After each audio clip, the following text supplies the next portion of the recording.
This is the X-Zone Broadcast Network, broadcasting worldwide on broadcast affiliates and satellite program providers, including CNN Broadcast Network, Sirius Satellite Network, Star Media, Good News Radio Network, Angel Broadcast Network, Wiki Broadcast Network, and WPBN TV. For more information on the X-Zone Broadcast Network, visit us at www.xzbn.net.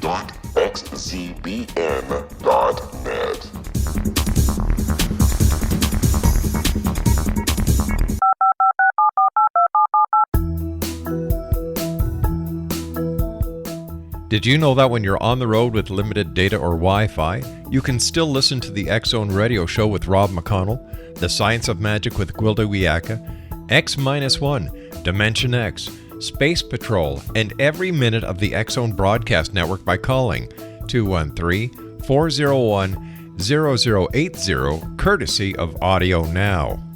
No smartphone, app, or internet needed. It saves your data plan, and it's free if you have unlimited minutes. Call 213-401-0080 to listen on any phone, anytime, anywhere. Remember, 213-401-0080 for the best of the paranormal, parapsychology, and sci-fi radio programming anywhere, 24/7, 365. Welcome back, everyone. This is the X-Zone on the Talkstar Radio Network, X-Zone Broadcast Network, UK High Definition Radio, Euro High Definition Radio, Star Cable, and X-Zone TV. 1-800-610-7035, toll-free worldwide. Email xzone at xzoneradiotv.com. On MSN Messenger, xzoneradiotv@hotmail.com. And our website, www.xzoneradiotv.com. There was a press conference held earlier today, and 4 members of the U.S. Air Force claim aliens interfered with nuclear weapons, including during one of the most famous UFO incidents in Britain.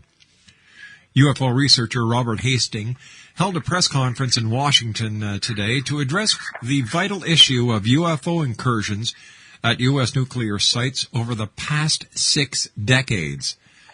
Mr. Hastings said more than 100 former or retired U.S. Air Force personnel, once entrusted to operate or guard weapons of mass destruction, have come forward and revealed ongoing UFO surveillance of and occasional interference with our nuclear weapons. Now, this is a quote from Mr. Hastings. The information alters the historical perspective on the nuclear arms race and much, much more. The fact that the Pentagon and CIA have successfully kept the truth from the public for so long is in itself mind-boggling. Next on Nation, the Rendlesham Forest incident, often described as Britain's Roswell, was used as one of the examples of evidence of aliens that had targeted nuclear weapons. Now, for those of you who may not remember, the incident happened in the early hours of December the 27th, 1980, and was never fully explained. Several U.S. Air Force personnel reported seeing a strange metallic object hovering in the forests near RAF Woodbridge in Suffolk.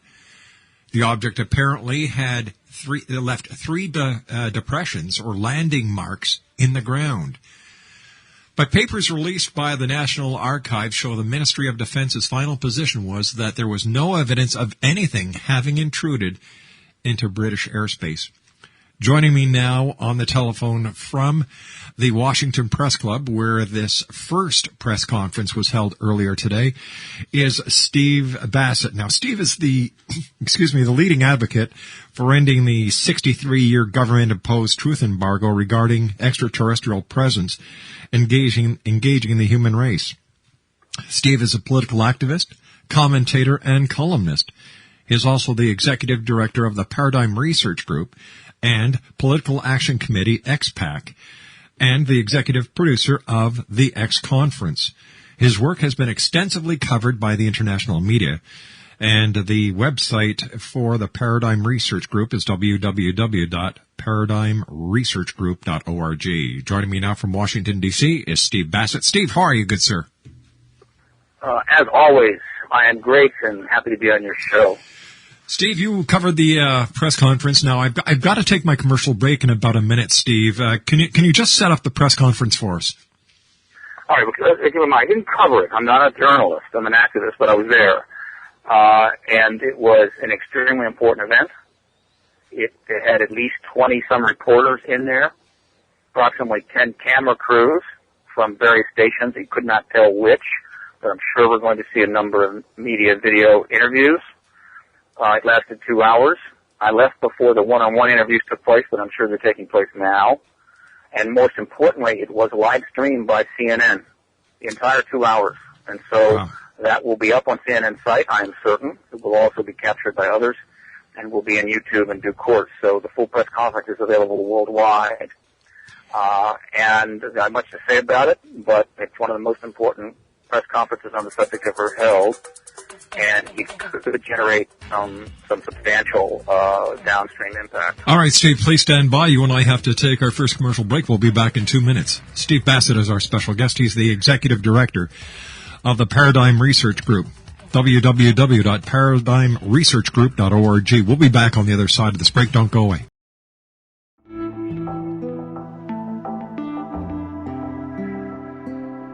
Take a step back in time and discover old Florida cuisine at Marsh Landing Restaurant in Fellsmere. Enjoy delicacies such as frog legs, gator tail, catfish, and swamp cabbage, or enjoy the more traditional cuisine like hand-cut Angus steaks, ribs, and seafood. Join us for breakfast with a southern flair featuring sweet potato pancakes, biscuits and gravy, and much more. Planning a party? Marsh Landing's private dining room can accommodate groups from 8 to 80 people.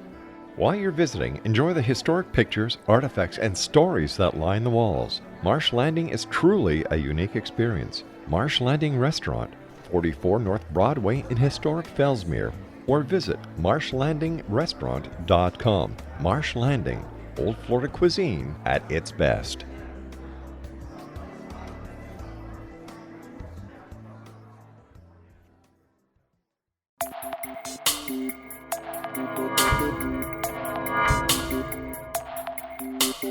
Are you interested in the paranormal, ghosts, UFOs, or psychic phenomenon?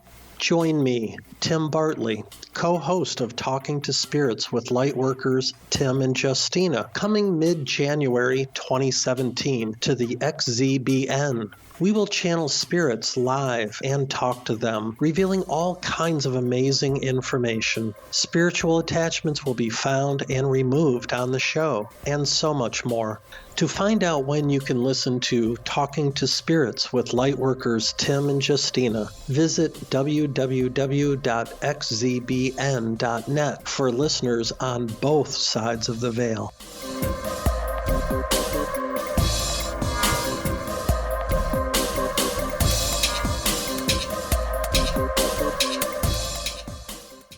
Steve Bassett is my very special guest of this hour. Steve has just come out of a press conference in Washington, D.C. that was held at the National Press Club.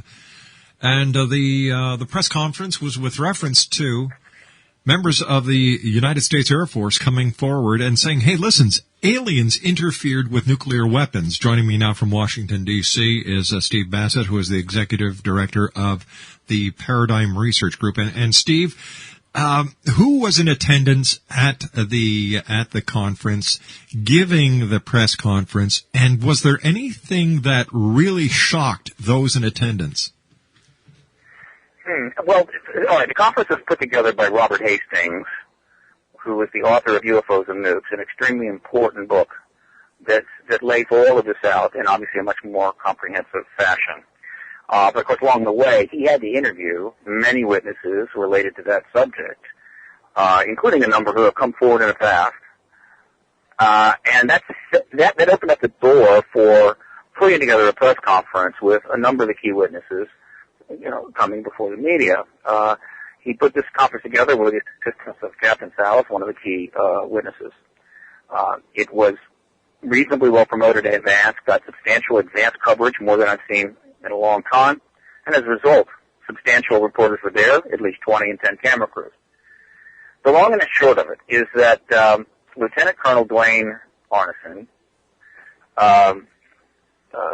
let me see what is Commander Bruce Fernsmacher, Lieutenant Colonel Charles Hall, researcher Robert Hastings, Lieutenant Robert Jameson, and Command Navy Chief Patrick McDonough,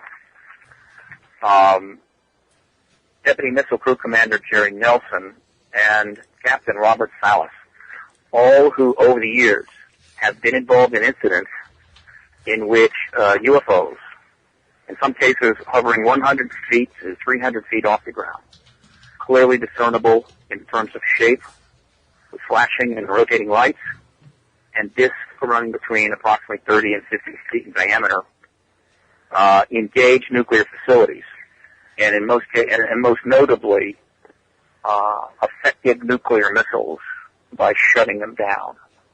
Not destroying them, but shutting them down. They were later turned back on and were functional. These are extraordinary events. They've been known to the UFO ET research community for some time. They've gotten publicity. The initial publicity in the modern era comes when Bob Salas comes forward courageously. But the media has been able to generally sidestep it, which is what they do. I mean, that's how the truth embargo lives on. However, what these gentlemen have done is create a 2-hour press conference that was soberly and low-key delivered, wrapped up by signed affidavits from each of the witnesses. It was run tight. It was only really open to the press, credentialed press, and political staffers, so they've shown up. There were only a couple of publics sitting in the back, and it was just solid from beginning to end. There were some speculations, of course, that emerged regarding the intention of extraterrestrials in these events. Were they threatening, or were they sending a message? It's all provocative, but they made it clear these were speculations. Only the ETs know exactly what their intentions were with respect to these incidents. Mm-hmm. The questions from the media were strong. They were fine. There was only one silly question asked, and that was from the reporter from, wait for it, the Washington Post. What was his question? And I'm sorry? What was his question?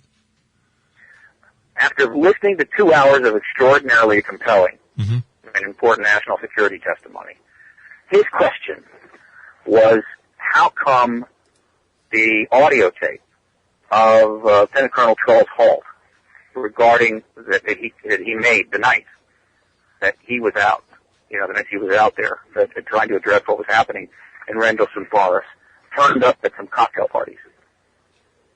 I almost fell off my chair, but let me state, and I say this without knowing what this gentleman's article is going to be, but I'm sure he's going to write something. It'll be in the Washington Post tomorrow, and it may be a great article.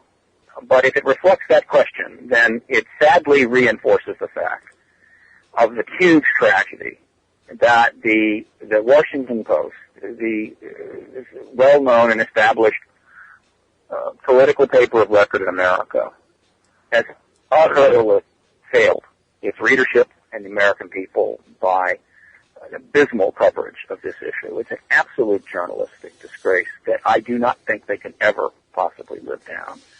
And I don't think even the great Bob Woodward can save them. And he's never covered the issue. But who knows? Maybe this guy will write an article. But that was the only ridiculous question. Let me point out that Charles Halt got up there and laid that question completely to rest, made it clear what happened, how that happened, and left him absolutely no wiggle room to work off of that. And he asked it in a rather smug way. Again, I reach out to the Washington Post and say, please, for the sake of your legacy, for the sake of all the good you have done over the years, and the paper has done some great reportage, end your complicity in this truth embargo and stop acting like idiots and start covering this issue with solid reportage. It's still not too late.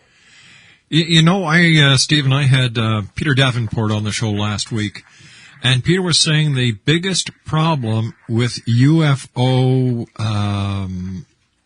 the UFO field right now is that there are not enough qualified investigators hitting the streets, pounding the pavement to get the investigation information that is so critical. that everything is done electronically, sitting behind a desk now. Well, let's understand something. With almost no exceptions, all the investigators that have been in this field have not been paid. Yeah. There's no money. There's no research funding. There's nothing. These people have gone into their own pockets. Now some of them have gone bankrupt. Some of them have destroyed themselves over this issue. And so while I appreciate, why isn't there, think tanks? Why isn't there high-paid investigators? The government has embargoed this issue for 60 years. It has made it a national state policy that there's nothing here. And they've even gone so far as to undermine the issue, embarrass the people in it, ridicule it, plant silly articles and tabloids that the government founded through the CIA. We're talking about a massive effort of misrepresentation of reality. And the citizens that have engaged us have done so out of their own pocket. And so, I wish there were millions and millions of dollars, but there isn't. And so we need to stop, pointing at the field and saying, why didn't you do that, and why didn't you do this, and why haven't this, and just point at the real problem. The real problem is a state political policy that the acknowledgement and the development of a collective understanding of an extraterrestrial engagement is not to be permitted under state policy. That is the problem. And until we focus there and end that policy of embargo, we will continue to operate in this highly limited situation where the mainstream, highly paid media give a free ride and do nothing. Now, yesterday, a story broke out of the United Kingdom, and the story is from the Telegraph. The headline is, UN to appoint space ambassador to greet alien visitors. Let me see. A space ambassador could be appointed by the United Nations to act as the first point of contact for aliens trying to communicate with Earth. Mazlan Othman, a Malaysian astrophysicist, is set to be tasked with coordinating humanity's response if and when extraterrestrials make contact. Aliens who landed on Earth and asked, "Take me to your leader," would be directed to Mrs. Othman. Is this a sign of the times? Is this a sign that, more and more people are saying, what's the truth? That you've got the United Nations now jumping on board? Well, yes. What's in a few words, what's going on is that the embargo is in its last days. Mm-hmm. A growing number of people know this. Some have known it for some time. And obviously it's a big deal.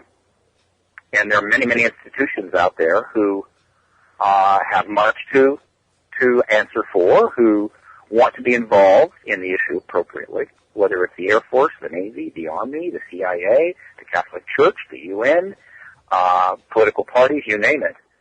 And what they're doing, and scientists, mainstream scientists that don't want to be looked at as like, gee, how'd you miss that, like Stephen Hawking?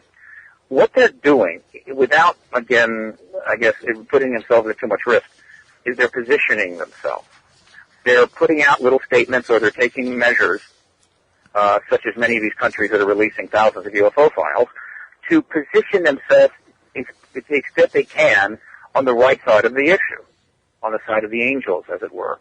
And the UN, poor UN, which has been marginalized by the Cold War, dominated Security Council, which has been allowed to degrade, to become corrupt, been underfunded and ridiculed by the right in America mostly, but from other directions, is sitting up there and knows full well, there are plenty of people in the UN that know there's an ET presence, and it's thinking, we ought to be the ones that are sort of engaging this on behalf of the planet. The ETs didn't come down here just to hang with the Democratic Party or the Catholics. They are engaging the entire human race, but we're just neglected. And so this is a small measure on their part to sort of raise their hand and say, don't forget about us.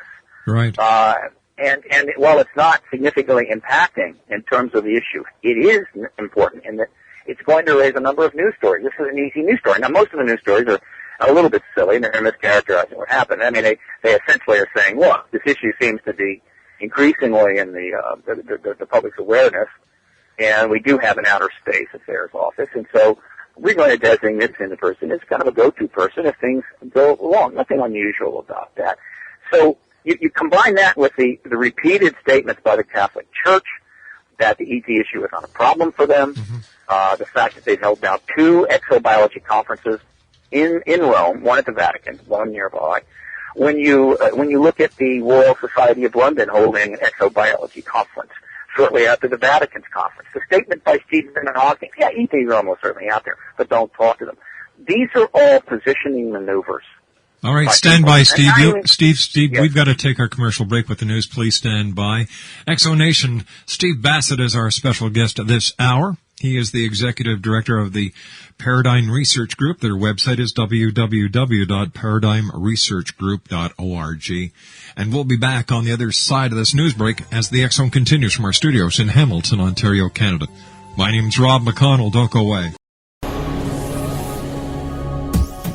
This is the X Zone Broadcast Network, broadcasting worldwide on broadcast affiliates and satellite program providers, including CNN Broadcast Network, Sirius Satellite Network, Star Media, Good News Radio Network, Angel Broadcast Network, Wiki Broadcast Network, and WPBN TV. For more information on the X Zone Broadcast Network, visit us at www.xzbn.net.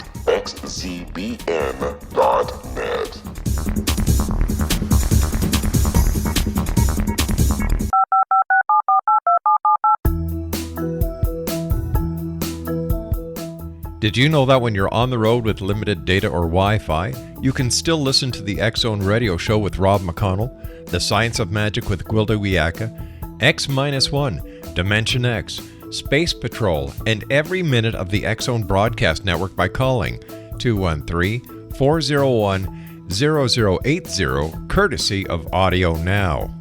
No smartphone, app, or internet needed. It saves your data plan and it's free if you have unlimited minutes. Call 213-401-0080 to listen on any phone, anytime, anywhere. Remember, 213-401-0080 for the best of the paranormal, parapsychology, and sci-fi radio programming anywhere, 24/7, 365. Stephen Bassett's our special guest. He is the executive director of the Paradigm Research Group. Their website is www.paradigmresearchgroup.org. Steve, was there anything that you yourself was unaware of when it comes to the information that has been out over the years in the field of ufology that came out today that has never been revealed before? I'm pretty knowledgeable on the subject, so I was aware of most everything that was mentioned today by the 7 or 8 witnesses. Mm-hmm. However, I'm pretty sure that most of the reporters in that room were hearing it for the first time, which is fine. You know, it's pretty powerful stuff. Yeah. Probably the one thing that caught my attention was that the reporter for the Stars and Stripes, which is a publication which serves the American military, mm-hmm. Asked Robert Hastings if there had been any recent sightings since the ones that were being mentioned in this press conference. I think Right. It went up through 1980. And Robert mentioned that there had been a number. 2007, 2003, and several others that he was aware of and was researching. And the reason that those were not included in today's press conference were that the people involved, in almost every case, were still serving military. And they are not prepared to come before the public until such time as they leave the military. So what he was saying is that incidents in and around nuclear facilities involving the ET craft are continuing to go on. Now, the other thing I want to mention, this is very intriguing. Both Robert Salas and Robert Hastings made it clear in their presentation that they personally believe that these events are fundamentally not hostile. Now, the other 6 gentlemen there were not so committal. They kind of stood down from those speculations. I think the sense I got was that they may be leaning that way, but they're not prepared to make a definitive speculation. And this was asked and brought up by several of the reporters. And it's a non-trivial matter. What are the intentions of the ETs with respect to this? And obviously, if we weren't living under a truth embargo, mm-hmm. this would be a wonderful debate that you would be seeing all over the television, perhaps in the colleges and universities, where people would be interpreting this evidence and events and saying, well, what do you think their intention is? But of course, those debates don't take place. But you know, you've got to. Don't happen. You know, there's a lot of difference of opinion within even the organizations like the United Nations. For example, if we look at the Outer Space Treaty of 1967, UN members agreed to protect Earth against contamination by alien species by sterilizing them. Like, that doesn't sound like a very nice way to welcome anybody. Well, we understand that was a long time ago. I think their principal concern was, you know, there's evidence of the existence of life in space, that it can actually move through space and certain forms, panspermia. Yeah. And, you know, there's a legitimate concern about possible contamination. We're sending probes out. We're bringing some back from engaging comets, from engaging the moon and Mars. We're actually engaging the moon. We may eventually bring probes back from Mars. And so, but that's what that was about. It wasn't like, oh, if any ETs would have to sterilize. But, you know, it's fairly crude. I mean, you wouldn't see something like that today. The fact is that you can be assured that behind the truth embargo, behind the facade, there are highly sophisticated groups within our military intelligence world and within the military intelligence worlds of the United Kingdom, but certainly China and Russia, who are thinking about and developing protocols to deal with full open contact should it take place. And the linking is highly sophisticated. Obviously, we know nothing about that because if they were to allow such thinking to come forward, it could bring the truth embargo to an end, and they're not ready to end it. All right, but I'm not concerned about our sophistication in the matter, only that the public has been denied involvement too long. All right, you said a few seconds ago, should alien contact? Why would you say that if you were so sure that they are here, and even when talking about the military and what they might do, you know, why would you use should alien contact? Yes, that is let me clarify, you're right. I'm glad you caught that, Robert. What I meant by that is should full open alien contact take place, where it's not, you know, in the middle of the night, one-on-one between a human and ETs, or events that are taking place that are not out in the open, but rather open, acknowledged contact. Ships in the skies, people know it. Engagement between ETs and government, people know it. That kind of contact. Believe me, there's plenty of contact going on, but I refer to that. It is that's when we're over, we're beyond disclosure. We're not in the post-disclosure world. We're now in the post-open contact world. That's another major step forward. And what I'm saying is that I can assure you, down in the deep recesses of the military intelligence world, highly sophisticated thinking and protocols are being put together to deal with that situation when it comes around. So these things you see happening on the surface, the odd thing by the UN, statements in the past, that's all it's not substantive really. It's part of the mirage that has been created in order to service the truth embargo. But how can the government agencies cover up such sightings as the Phoenix Lights? Like, thousands of people saw it, and yet here we are several years later, and it's basically been forgotten. Well, they didn't cover it up. The truth embargo is a highly sophisticated management program. I mean, they can't quote make the ET secret. They're all over the place. They can't kill all the witnesses off. What they had to do, and it wasn't easy, but they had plenty of money and basically carte blanche during the Cold War. What they had to do is to ghettoize the issue. This is a very, very useful and highly effective tool. Is if you can ridicule it, isolate it, ghettoize it. In this case, the walls were not made of bricks; they were made of ridicule. Then you can prevent it from becoming an accepted and appropriate consensus. If you can keep the Congress from engaging it, few or no hearings. If you can keep the media from going past a certain point, if you can prevent funding of citizens groups and citizens research, again, by ridiculing the issue so people are just too afraid to touch it, if you can keep the colleges from teaching it, then even though ETs are zipping around all over the place, the citizen effort to resolve the issue will not resolve it. And this is what they did. And, there's nothing unusual about it because the Soviet Union had all kinds of propaganda programs designed to prevent the Soviet people from engaging any number of issues, and succeeded until the whole thing eventually collapsed under the weight of its own mass mendacity.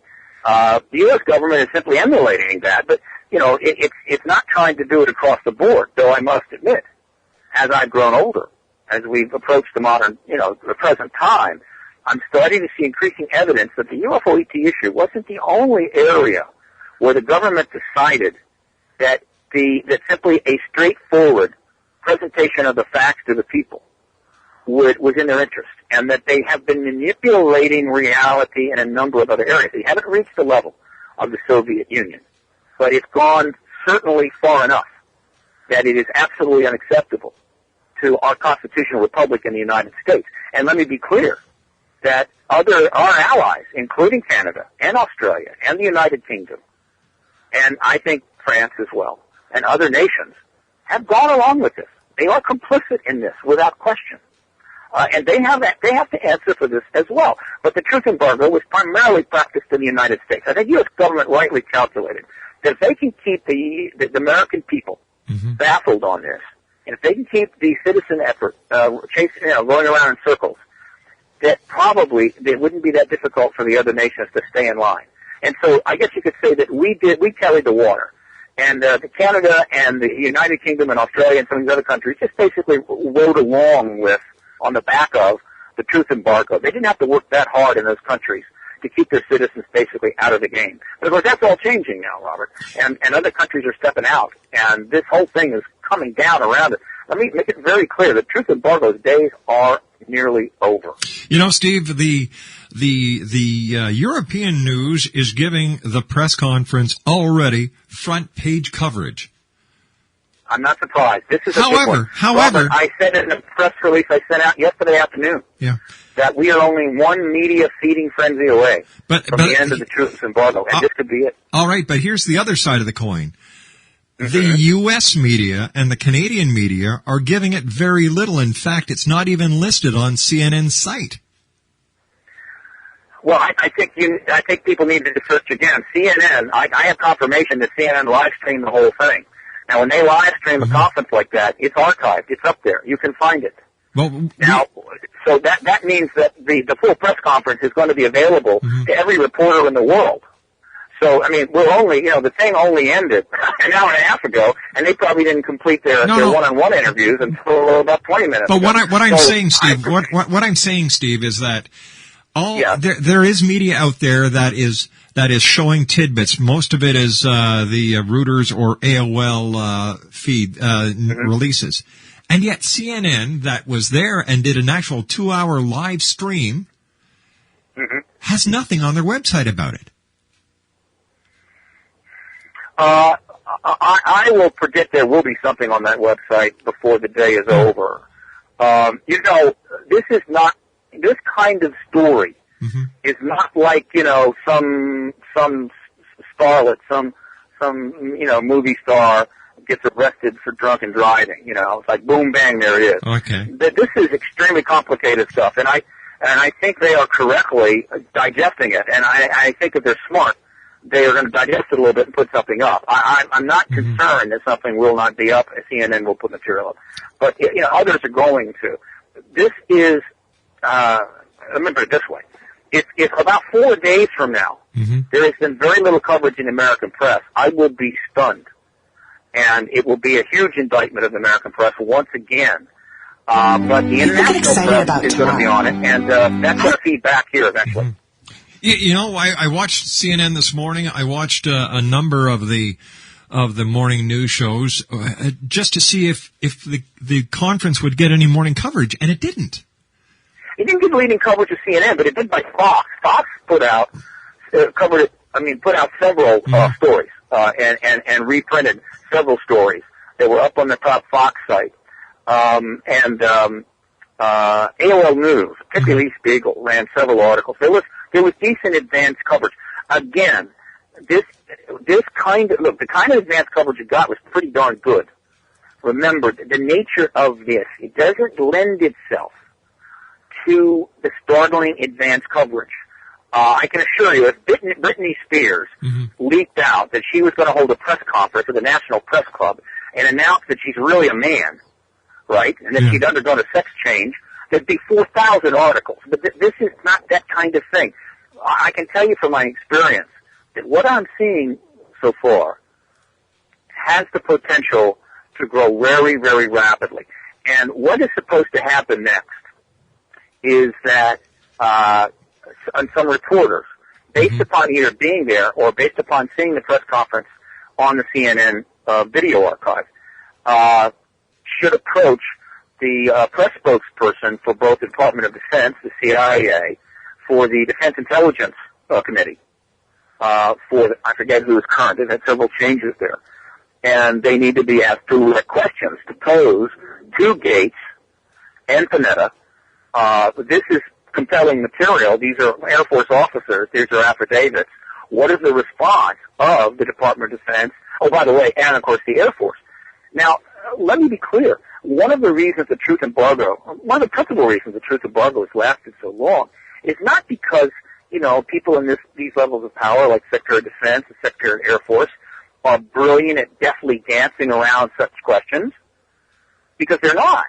The reason the truth embargo has lasted is they don't get asked those questions. And if they ever do, particularly in this kind of a context where you've got signed affidavits and you've got former Air Force people with good records, I don't know what they're going to do. I think they're in an almost impossible situation. And the press has its limits. And so when the press sees a legitimate story and legitimate testimony and some idiot at, say, the CIA's press office or the DOD's press office says, oh, it's a bunch of clowns, they can get angry and come back and raise more questions. All right, stand by, Stephen. Right at the edge of possibly a breakout here in the media. Steve, stand by. You and I have to take our final break. Exonation, Stephen Bassett is our special guest. www.paradigmresearchgroup.org. That's www.paradigmresearchgroup.org. I'll be back on the other side of this commercial break as we wrap up this hour here in the X Zone from our studios in Hamilton, Ontario, Canada. My name is Rob McConnell. Don't go away. 18 Sergeant Central. 19 Sergeant check. Officers on the scene. Hi, I'm Larry Lawson, host of Paranormal Stakeout.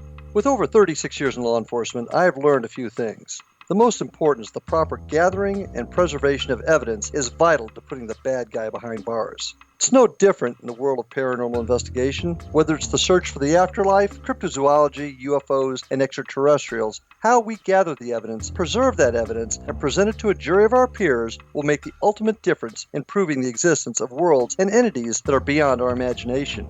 Join me, Larry Lawson, every week on Paranormal Stakeout when, along with my guests, we'll take a journey to prove with indisputable evidence what man has struggled to believe for centuries. Go to xzbn.net for the broadcast schedule and check me out at paranormalstakeout.com.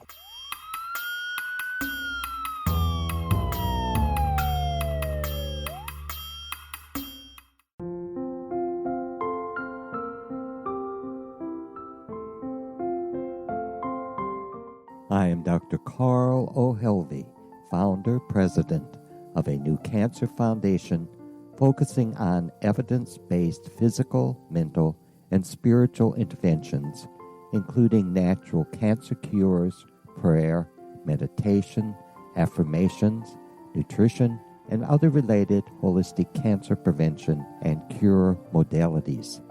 These are used in cancer education, research, and financing care. I ask for your help to continue this important work by donating at www.holisticcancerfoundation.com.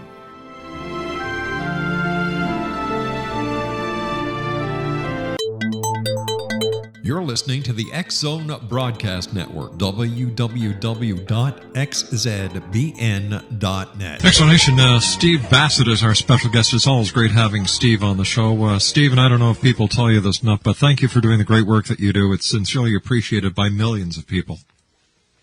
Oh, thank you, Rob. And before we wrap up, I want to make sure that I, once again, sing the highest praise for Robert Hastings and Captain Robert Salas for putting together one of the most important press conferences on this subject ever held anywhere.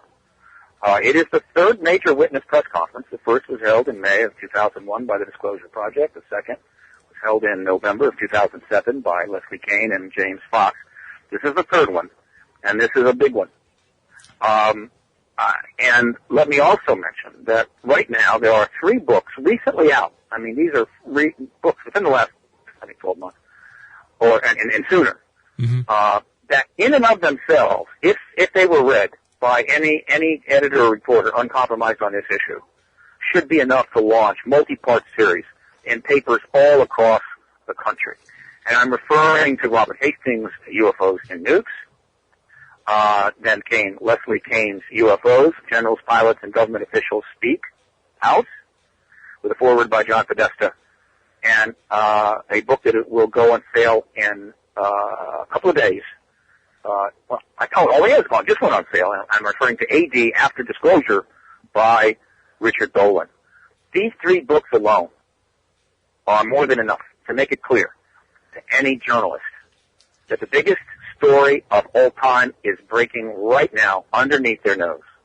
And it's time to get on the side of the people and start bringing this information out. And so my hat's off to Bob, and we're going to support the media coverage of this to the extent we can. So we've got about a minute left, Stephen. First of all, why do you think the government is so paranoid that the people of this planet find out the truth? Paranoia is probably not the word. It's a mixture of arrogance. It's a mixture of overcaution. They know that half the people probably in the world right now already know the ETs are real, and, within the context of their education and background. 20% in a poll by Gallup. No, I think Gallup, yes. That believe that ETs are actually living amongst us. I don't know if that's the case, but that's a profound statement. No, this is a highly complicated, hugely geopolitical maneuver that is overdue. It should have happened. It couldn't happen before 91. There's no way that anybody inside military intelligence community was going to sell disclosure while there were 40,000 actually 80,000 nuclear warheads at the peak, active and ready to be launched across the poles between the Soviet Union and the United States. They just weren't going to do it. And so the disclosure of that wasn't even possible until after the Cold War ended. So we're really only 19 years into the period when disclosure should have happened.